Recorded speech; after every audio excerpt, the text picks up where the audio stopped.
Dans cette vidéo, nous allons voir comment activer la gestion des stocks sur un produit simple ou un produit variable. Donc, vous avez des produits dans votre boutique en ligne ou commerce et ces produits, voilà, vous les avez dans un stock limité. Et vous souhaitez que quand ce stock passe à zéro, l'internaute ne puisse plus commander voilà, le produit. Donc, on va voir tout d'abord comment faire activer cette gestion de stock pour un produit simple. Voilà. Donc par exemple, je vais prendre mon frigidaire à lapin. Je vais dans le tableau de bord, donc dans ma liste des produits, je modifie la fiche frigidaire à lapin. Et en fait, dans l'onglet inventaire, ici, je vais pouvoir dire si j'active ou non la gestion des stocks. Donc là, actuellement, la gestion des stocks n'est pas activée, l'internaute peut en commander autant qu'il veut. Or, moi, j'en ai que par exemple 6 en stock. Donc en fait, je vais activer la gestion des stocks en cochant la case. Et je vais dire, voilà, j'en ai 6 en stock. Quand je passerai à 0, en fait, l'internaute ne pourra plus commander ce produit. Pourquoi? Parce qu'en dessous, dans la liste déroulante, autoriser les commandes en réapprovisionnement, en fait, ici, j'ai laissé ne pas autoriser. Si je veux quand même permettre à l'internaute de commander des produits qui sont plus en stock, je vais laisser autoriser, mais ça n'a pas forcément beaucoup de sens. Voilà, d'autant plus s'il vous faut du temps pour fabriquer votre produit ou être réapprovisionné. L'option autorisée mais avec notification client n'est pas forcément très claire. L'internaute peut commander, il y a un petit libellé disponible sur commande qui s'affiche mais que je ne trouve pas explicite. Donc voilà, moi ce que je vous conseille, c'est si vous activez les stocks, voilà, une fois que ce produit n'est plus en stock, vous empêchez les commandes. Voilà, sauf cas exceptionnel où vous pouvez permettre quand même à l'internaute de commander.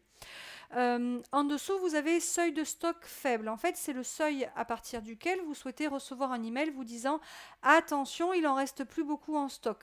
Peut-être refabrique le produit, voilà. En fait, par défaut, donc c'est configuré au niveau global dans la boutique. Donc là, je l'avais mis à 5 à un moment donné. Mais si pour donc soit la valeur me convient, soit si pour ce produit-là, je souhaite être averti peut-être plus tôt ou plus tard, je peux changer cette valeur-là. Donc là, je veux être juste averti peut-être quand il m'en reste 3. Voilà. Et je mets à jour. Donc, je vais voir mon produit. Ici, le frigidaire à lapin est en stock et je peux en commander.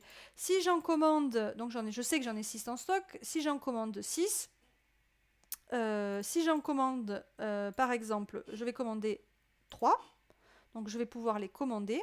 Si par exemple, je veux maintenant en rajouter 4, donc ça me fera 7, il va du coup m'indiquer une erreur, qu'en fait il n'y en a que 6 en stock et que j'en ai déjà 3 et que je ne peux pas du coup dépasser ces fameux 6 disponibles. Voilà. Donc voilà comment activer la gestion des stocks pour un produit simple. La démarche est similaire pour un produit variable. Donc je vais prendre mon mesure courgette qui est disponible donc dans 2 finitions. J'ai une finition métal et une finition bois et j'ai donc des stocks différents pour ces 2 types de finitions. Donc au niveau de l'inventaire, ici je vais pouvoir dire que j'active la gestion des stocks.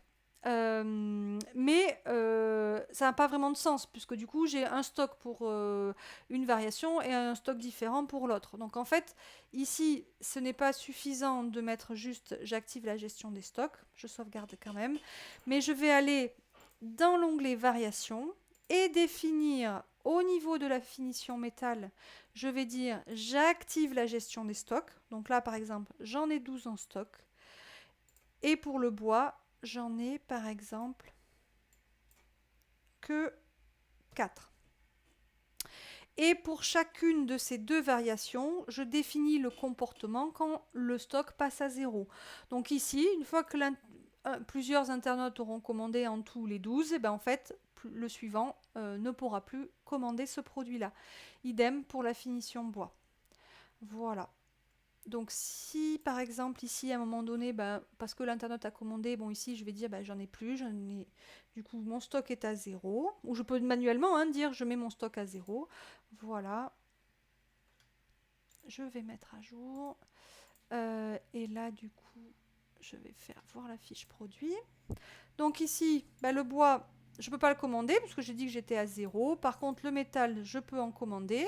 Et je crois que j'en avais 12. Donc, si j'en mets un, ben, je peux l'ajouter au panier. Si maintenant, je veux en ajouter 13, il va me dire non. Voilà, veuillez sélectionner une valeur inférieure ou égale à 12. Le message est un petit peu différent du précédent, hein, mais là, ce qui est important, c'est la restriction pour empêcher l'internaute de commander en fait plus de produits que vous n'en avez en stock. Voilà, donc nous venons de voir comment activer et configurer la gestion des stocks pour un produit simple comme pour un produit variable.